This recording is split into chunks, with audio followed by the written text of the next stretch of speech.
ಅವರನ್ನ ಈ ಕಲ್ಪತರು ನಾಡಿಗೆ ಪರಿಚಯಿಸ್ತಕ್ಕಂಥವರ ವಾಣಿಗಳನ್ನು ಕೇಳತಕ್ಕಂಥ ಒಂದು ಅವಕಾಶವನ್ನ ನಮ್ಮ ಸಂಘ ಮಾಡಿಕೊಟ್ಟಿದೆ ಅಂತಕ್ಕಂಥದ್ದು ಒಂದು ಹೆಮ್ಮೆಯ ಒಂದು ವಿಚಾರ. ನಿಸಾರ್ ಅಹಮದ್ ಇರ್ಬೋದು, ಮಿಮಿಕ್ರಿ ಆನಂದ್ ಇರ್ಬೋದು, ಮೈಸೂರು ಮಿಮಿಕ್ರಿ ಆನಂದ್ ಇರ್ಬೋದು, ಲಕ್ಷ್ಮಣ್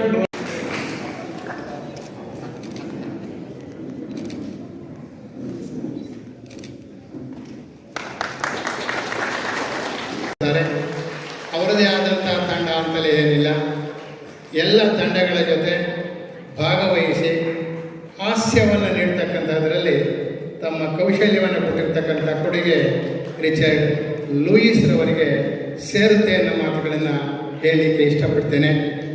ಹಾಗೆಯೇ ಸರಳ ವ್ಯಕ್ತಿಗಳು, ಸಾಮಾನ್ಯವಾಗಿ ಎಲ್ಲ ಕಾರ್ಯಕ್ರಮಗಳಲ್ಲಿಯೂ ಅವರ ಸರಳತೆಯನ್ನು ಕಂಡಿದ್ದೇವೆ.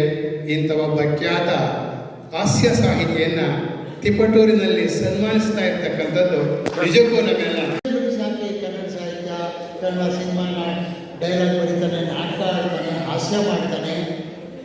ಒಂದೇ ಒಂದು ಕಾರಣ, ನಮ್ಮ ಅಪ್ಪ ಮನೆ ಮಾಡಿದ್ದು ಚಾಮರಾಜಪುರ.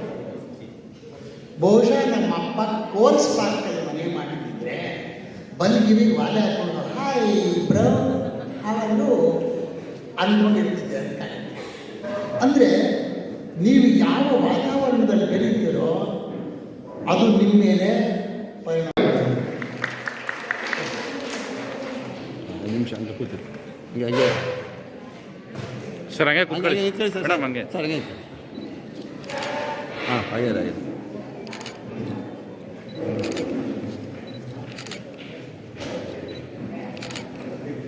ಕರ್ನಾಟಕ ರಾಜ್ಯದ ಶಿಕ್ಷಣ ಸಚಿವರು ಆಗಿ ಕೆಲಸ ಮಾಡಿದಂತಹ ಶ್ರೀಯುತ ನಾಗೇಶ್ ಸರ್ ಅವರು ನಮ್ಮ ಕಾರ್ಯಕ್ರಮಕ್ಕೆ ಆರಂಭದಿಂದಲೂ ಸಹ ಈ ಒಂದು ಸಂಘದ ಕಾರ್ಯಕ್ರಮಗಳಲ್ಲಿ ತನ್ನ ಘನ ಉಪಸ್ಥಿತಿಯೊಂದಿಗೆ ಬಂದು ನಮ್ಮೊಂದಿಗಿದ್ದು ನಮಗೆಲ್ಲರಿಗೂ ಮಾರ್ಗದರ್ಶಕರಾಗಿದ್ದಾರೆ. ಅವರು ಪುಟ್ಟ ಹಳ್ಳಿಯಲ್ಲಿ ಕಾರ್ಯಕ್ರಮ ಮಾಡಿದರೂ ಸಹ ಅವರು ಬಂದಿದ್ದಾರೆ. ಅವರು ಈ ಒಂದು ಕಾರ್ಯಕ್ರಮದಲ್ಲಿ ಘನ ಉಪಸ್ಥಿತಿಯೊಂದಿಗೆ ಭಾಗವಹಿಸಿ ನಮಗೆಲ್ಲರಿಗೂ ಸ್ಫೂರ್ತಿದಾಯಕರಾಗಿದ್ದಾರೆ. ಅವರಿಗೆ ಸಂಘದ ಪರವಾಗಿ, ತಮ್ಮೆಲ್ಲರ ಪರವಾಗಿ ಸ್ವಾಗತವನ್ನು ಬಯಸ್ತಾ ಇದ್ದೇನೆ. ಹಾಗೆ ಈ ಸಮಾರಂಭದ ಅಧ್ಯಕ್ಷತೆಯನ್ನು ಸಂಘದ ಸರಳ ಸಜ್ಜನಿಕೆ ವ್ಯಕ್ತಿತ್ವದ, ಸಂಘಕ್ಕೆ ಬೆನ್ನೆಲುಬಾಗಿ ನಿಂತಿರ್ತಕ್ಕಂತಹ ಶ್ರೀಯುತ ಎಚ್ ಸಿ ನಾಗರಾಜರವರು ವಹಿಸಿದ್ದಾರೆ. ಅವರಿಗೆ ತಮ್ಮೆಲ್ಲರ ಪರವಾಗಿ ಸ್ವಾಗತವನ್ನು ಬಯಸ್ತೀನಿ. ಹಾಗೆ ಈ ಸಮಾರಂಭದಲ್ಲಿ ಸನ್ಮಾನಿತರನ್ನು ಸನ್ಮಾನಿಸಬೇಕು ಅಂತೇಳಿ ನಮ್ಮ ರಾಜ್ಯದ ಹೆಸರಾಂತ ಪತ್ರಕರ್ತರು, ಬಹುಶಃ ಅವರು ಕನ್ನಡಪ್ರಭ ಪತ್ರಿಕೆಯಲ್ಲಿ ಸುದೀರ್ಘವಾಗಿ ಸಂಪಾದಕರಾಗಿ, ಸಂಯುಕ್ತ ಕರ್ನಾಟಕ ಪತ್ರಿಕೆಯಲ್ಲಿ ಸುದೀರ್ಘವಾಗಿ ಸಂಪಾದಕರಾಗಿ, ಹಾಗೆ ವಿವಿಧ ಪತ್ರಿಕೆಗಳಲ್ಲಿ, ರಾಜ್ಯ ಮಟ್ಟದ ಪತ್ರಿಕೆಗಳಲ್ಲಿ ಸಂಪಾದಕರಾಗಿ ಸೇವೆ ಸಲ್ಲಿಸಿದ್ದಾರೆ. ಅವರು ನಮ್ಮ ಸಂಘಕ್ಕೆ ಕಳೆದ 5 ವರ್ಷಗಳ ಹಿಂದೆ ಪರಿಚಿತರಾದರು. ಅವರು ಸಂಘಕ್ಕೆ ಈಗ ನಮಗೆ ಮೊದಲು ಸಂಘ ಈಗ ಕಳೆದ 10-12 ವರ್ಷಗಳಿಂದ ಮಕ್ಕಳಿಗೆ ಭಾವಗೀತೆಗಳ ಶಿಬಿರವನ್ನು 2-3 ದಿವಸಗಳ ಕಾಲ ಮಾಡೋದ್ರ ಮೂಲಕ ಸಂಘ ಕಾರ್ಯಚಟುವಟಿಕೆಯನ್ನು ಮಾಡ್ತಾ ಬರ್ತಾ ಇದೆ.